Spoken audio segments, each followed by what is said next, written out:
वसुदेवसुतं देवं कंसचाणूरमर्दनं देवकी परमानंदं कृष्णं वंदे जगद्गुरुम्.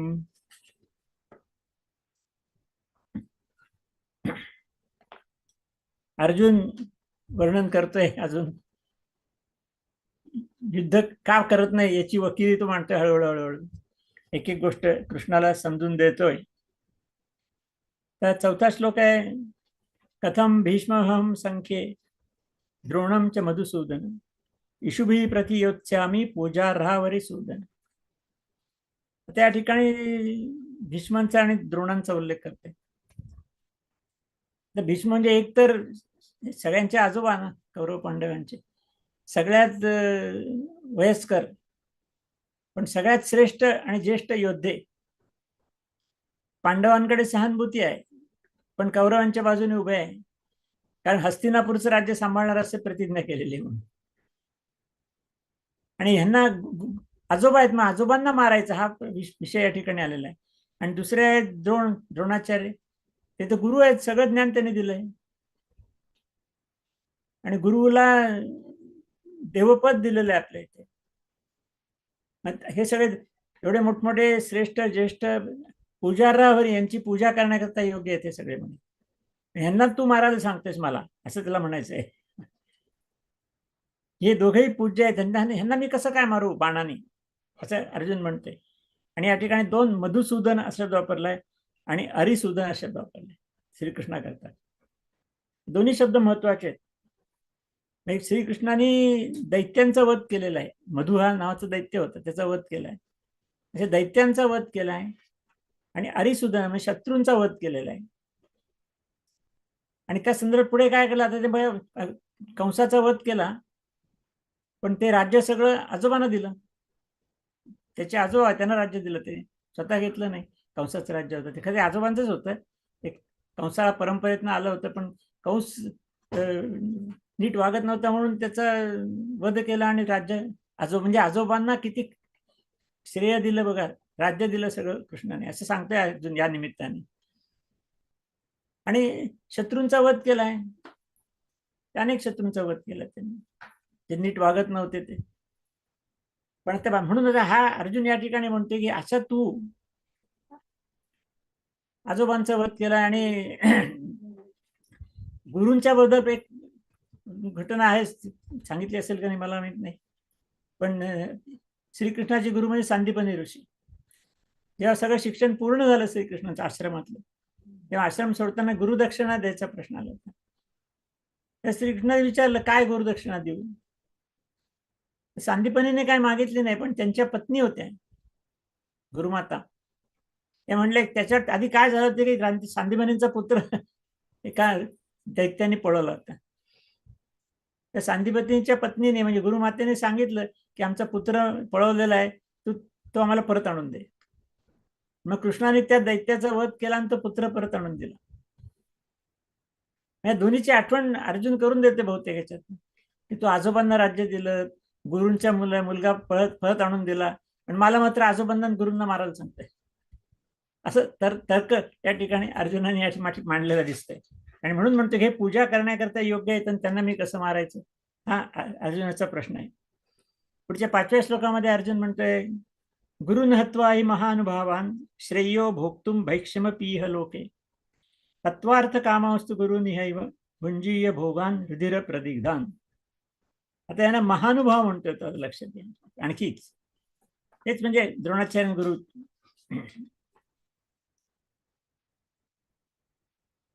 तो असं म्हणतो ह्यांना आधी तर म्हणला तो कसं मारू म्हणून, आता तर म्हणजे न मारता भिक्षा मागून जगायला मिळालं चाललं तरी मला चालेल, कारण यांचा वध नाही केला तर शेवटी जिंकणार नाहीच तो, म्हणजे कौरवांचाच विजय होणार.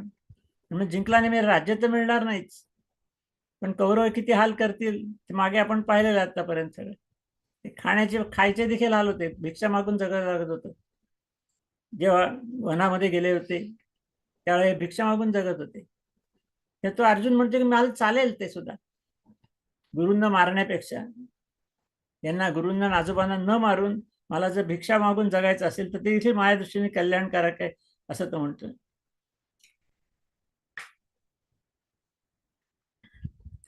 कारण ह्यांच्या रक्ताने माखलेले भोग भोगण्यामध्ये काय अर्थ आहे?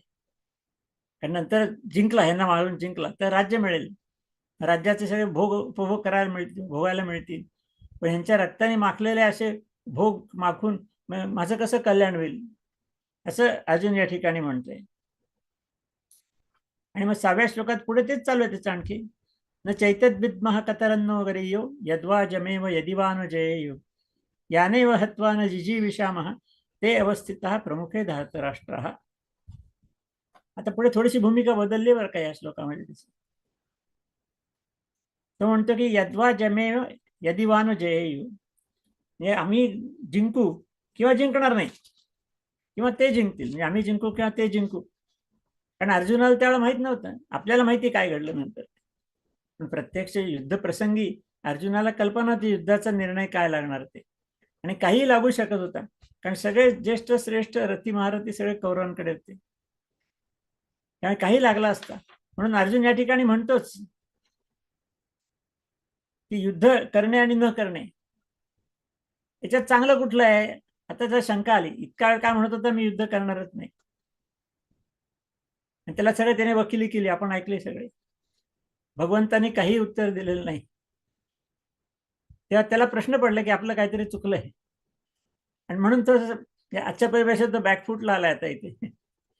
तर युद्ध करणार नाही असं म्हणत नाही, उलट असं म्हणतो की युद्ध करणे आणि न करणे त्यात काय श्रेष्ठ आहे मला कळत नाही.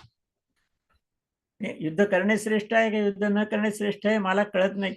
मला कळत नाही भूमिकेवर तो आला होता. इतका तो समजून सांगत होता की कसं चांगलं आहे युद्ध न करणे. आणि त्याच पुढे म्हणते की आम्ही जिंकू किंवा ते जिंकतील हेही आम्हाला माहित नाही, निर्णय काय आहे हा सुद्धा माहित नाही. मग आम्ही काय करायला पाहिजे. आणि पुढे त्यात म्हणतोच येतो की ज्यांना मारून आम्हाला जगण्याची पण इच्छा नाही, असे गुरु आणि आजोबा आणि इतर सगळे नातेवाईक, की त्यांना मारून जगण्याची आमची काही इच्छा नाहीये, पण ते आमच्या पुढे शत्रू म्हणून उभे आहेत. ह्या पण मुद्दा आता मांडला तर थोडस जरा कळलंय की हे सगळे शत्रू म्हणून उभे आहेत. म्हणून इतका वेळ तो सगळे नातेवाईक चाललं होतं. म्हणून म्हणलं आता तो जसा बॅकफुटला आला तसं तो म्हणायला लागला याचं चांगलं काय हे कळत नाही, मला संभ्रमावस्था निर्माण झाली, युद्ध करू का नको करू हेच कळत नाही, आम्ही जिंकणार का ते जिंकणार हेही माहित नाही, युद्धाचे परिणाम करणार हेही माहित नाहीये, आणि ज्यांना मारून आम्हाला जगण्याची इच्छा नाही ते शत्रू म्हणून उभे आहेत, त्यांना मारायला लागणार आहे युद्ध करायचं असेल तर. तेव्हा मी काय करू. म्हणजे बघा एकदम भूमिका बदलली बघा त्याची या ठिकाणी. बदलण्याचं कारण म्हणजे भगवंत श्रीकृष्णांचं मौन, त्यामुळे ते भूमिका बदलली आहे. पुढच्या श्लोकात तो आणखी म्हणणार आहे मी शिष्य आहे तुमचा म्हणून. थोडा मागे आलेला आहे तो, जे आधी ठामपणे सगळं सांगितलं किती वाईट आहे युद्ध करणं, त्यामुळे मी युद्ध करणार नाही म्हणून रथात बसून घेतलं होतं.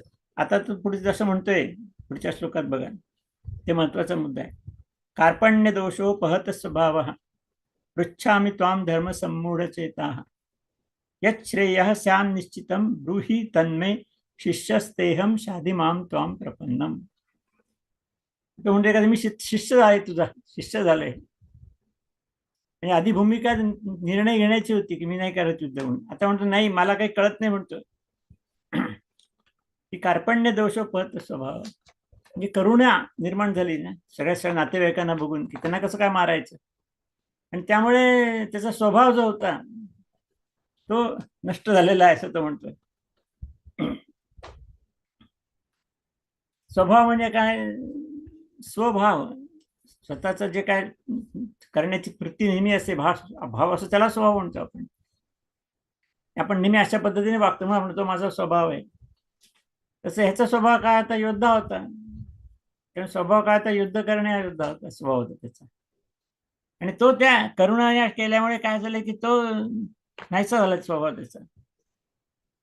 त्याच्या लक्षात आलंय की आपण खरं योद्धे आहोत, युद्ध करायला पाहिजे, युद्ध करायचं आलो होतं, पण सगळे नातेवाईक कसं मारायच्या भूमिकेतनं तो युद्ध करणार नाही अशा भूमिकेपर्यंत आलेला होता. पण एवढं सांगून तो आतापर्यंत त्यांनी पाहिलं की भगवंताने काही अनुकूलता दाखवलेली नाहीये, म्हणून तो आता नम्र झालाय त्या ठिकाणी. धर्म सम्मूढ चेता की धर्म काय याच्या संबंधी मूढता निर्माण झाली. मी माझा धर्म काय, मी युद्ध करावा माझा धर्म आहे का नातेवाईकांच्या प्रती प्रेम दाखवा माझा धर्म आहे, हे मला काही समजत नाही.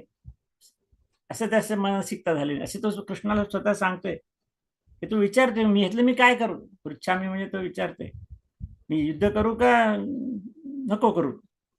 नातेवाईक असल्यामुळे करू नये हा धर्म आहे, आणि माझा स्वधर्म युद्ध करण्यात दोन्ही आहे. मग दोन्ही याच्यामध्ये संघर्ष निर्माण झाला आता की मी काय करू दोन्हीपैकी.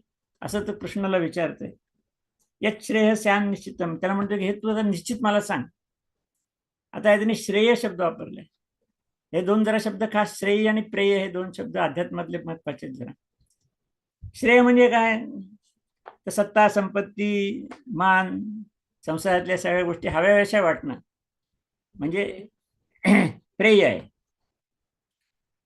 आणि आध्यात्मिक प्रगती, परमार्थ, आत्मसाक्षात्कार, परमात्मा प्राप्तीकडे वाटचाल करणे म्हणजे हे प्रेय आहे, ते श्रेय आहे. श्रेय म्हणजे श्रेयस्कर. म्हणजे खरं मनुष्याला काय करायचं, मनुष्य जीवन आलेलं म्हणजे त्यांनी परमात्मा प्राप्ती करून घेतली पाहिजे, त्याचं उद्दिष्ट असलं पाहिजे. जन्म मरणाच्या फेऱ्यातून मुक्ती पाहिजे, मग हे श्रेयस्कर आहे. पण माणसं कशी प्रेयाकडे असतात, म्हणजे मला सत्ता पाहिजे, संपत्ती पाहिजे, हे पाहिजे, ते पाहिजे, ते पाहिजे, मागे लागलेले असतात. त्यामुळे तशीच कर्म करतात आणि त्यामुळे ते पुनर्जन्माच्या फेऱ्यात अडकतात. तर पुनर्जन्माच्या फेऱ्यात अडकणं हे प्रेय म्हणजे प्रियकर आहे, पण श्रेय नाही ना. पण त्यातच गुंतून राहतो तो, काय मुक्तीच नाही त्याच्यामध्ये. असे दोन शब्द आहेत. त्यामुळे या ठिकाणी अर्जुन ते म्हणते यत श्रेय स्यान निश्चित, नाही तर श्रेयस्कर काय मला, युद्ध करणं श्रेयस्कर आहे का न करणं श्रेयस्कर आहे, हे मला काय समजत नाही, ते तुम्हाला समजून सांग, असं कृष्णाला म्हणते. या ठिकाणी थोडीशी नम्रतेची भूमिका आहे त्याची. मला काही समजत नाही आहे, म्हणजे आधी तो म्हणत होता की मी करणारच नाही, म्हणजे त्यांनी निर्णयच दिला होता. पण आता म्हणतो मला काही समजत नाहीये, मी काय करू, धर्म कुठला अधर्म कुठला हे कळत नाही, श्रेय काय प्रेयस्कर काय, श्रेयस्कर काय प्रेय काय हे काही कळत नाहीये. आणि त्यामुळे मी तुमचा शिष्य झालेलो आहे. शिष्यस्तेहम शादी माम तम प्रपन्न, की तुमचा आता मी शिष्य झालोय, शिष्यत्व पत्करलंय असं म्हणायच्या अर्थाने. तेव्हा मला हे समजून सांगा, हे शिष्यत्व पत्करलं याचा अर्थ काय की गुरु मानलं त्याने त्या ठिकाणी, मग गुरु सांगेल ते ऐकायचं असतं.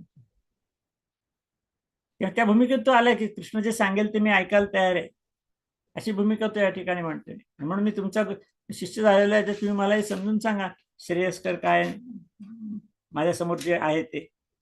म्हणून या ठिकाणी शिष्य झाल्याची भूमिका घेतली त्यांनी. हे नम्रता आली एकदमच, अज्ञान आलं, पुन्हा मला काही समजत नाही असं अज्ञान आलं सगळं. आणि मग जेव्हा शिष्याच्या मनामध्ये अज्ञान निर्माण होतं तेव्हाच खरं शिष्यत्व निर्माण होतं, आणि तेव्हाच गुरु त्याला उपदेश करू शकतो. आणि म्हणून आता याच्या पुढे भगवंतांनी उपदेश केलेला आहे, पण अजून जरा थोडंसं वर्णन केलेलं आहे पुढे त्यांनी. 8व्या श्लोकामध्ये सांगितलंय, नाही प्रपश्यामी ममापनुद्यात यशोकमुशोषणम इंद्रियाणाम अवाप्य भूमा वसपन्न मृद्धम राज्यम सुराणाम चाधिपत्यम. आता शिष्यत्व काय स्वीकारलं त्याचं कारण परंपरा तो सांगतो पुन्हा इथे,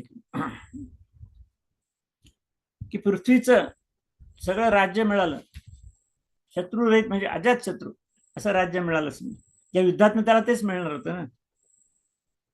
किंवा धन धान्यासह समृद्ध असं राज्य मिळालं म्हणजे, किंवा देवांचं राज्य, स्वर्ग मिळाला, देवांचं पण राज्य मिळालं, तरी सुद्धा हे दोन्ही गोष्टी मिळाल्या तरी सुद्धा माझ्या इंद्रियांना शोषणारा हा जो शोक आहे. त्यांनी पहिलं वर्णन आहे, पहिल्या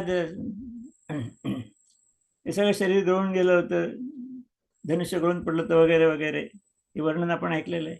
तो सगळ्या इंद्रियांचा शोष आहे सगळा, की इंद्रिय काम करू शकत नाहीत. ते असा जो काय शोष इंद्रियांचा निर्माण झालाय, तो मला त्रैलोक्याचं राज्य मिळालं तरी, स्वर्गाचं मिळालं तरी, देवांचं मिळालं तरी, भूमीचं मिळालं तरी तो काही दूर होणार नाही. हा पुन्हा ते विधानच करतो त्या ठिकाणी. आणि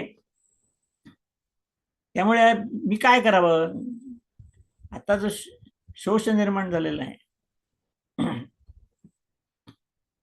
इंद्रियांना शोषून टाकणारा, म्हणून ते सगळं गर्भगळीतच झालं त्यांचं. त्याचा काही उपाय दिसत नाही मला, तो मला दूर करण्याचा उपाय नाही. तो जर दूर होत नाही तर मी युद्ध कसं करणार. मी आधी मानसिकता सांगितलीच युद्ध न करण्याची, पण आता शारीरिक दृष्टीने पण सांगते की माझं सगळं शरीर सिद्धंती मम गात्र आणि मुखमचे परिशिष्यती वगैरे. हे दूर कसं करायचं, राज्य मिळाले का हे दूर होणार आहे का, असं त्याचा प्रश्न आहे. म्हणजे अजून थोडासा आहेच तो, की श्रीकृष्णाला पटवून द्यायची भूमिका आहेच त्याची. म्हणतोय मी शिष्य झालोय, पण तरी अजून पटवून बघतोय का ह्याला दूर होणार आहे, राज्य मिळून कुठे मिळणार आहे का, राज्य मिळून मला काही दूर करता येणार आहे का, मग कशाला मिळवायचं राज्य, मग कशाला लढायचं ही भूमिका पुन्हा त्यांनी या ठिकाणी मांडलेली आहे. आता एवढं मांडल्यानंतर मात्र आता भगवंत जरा विचार करायला लागले की आता काहीतरी याला उपदेश केला पाहिजे, कारण शिष्य तो स्वीकारलाय आणि त्यामुळे केलेला उपदेश पाळला जाईल ही भूमिका त्या ठिकाणी आहे. आणि म्हणून मग संजय सांगतोय आता काय झालं पुढे ते, एवमुक्त्वा ऋषिकेशम गुडाकेशः परंत न योच्छेति गोविंदम उक्त्वा तूष्णीम बभूव. म्हणजे बघा पुन्हा अर्जुन त्या भूमिकेत आला, ते न योच्छेति, योच्छे म्हणजे युद्ध करणे, की मी युद्ध करणार नाही, पुन्हा त्या भूमिकेवर आलेला आहे. एकीकडे शिष्यत्व मान्य केलं, पण तो निर्णय बदललेला नाही त्याने स्वतःचा. म्हणून त्यात म्हणले की अर्जुनाने मग श्रीकृष्णाला एवढं सांगितलं सगळं, आणि पुन्हा शेवटी निर्णय जाहीर करा, मी युद्ध करणार नाही.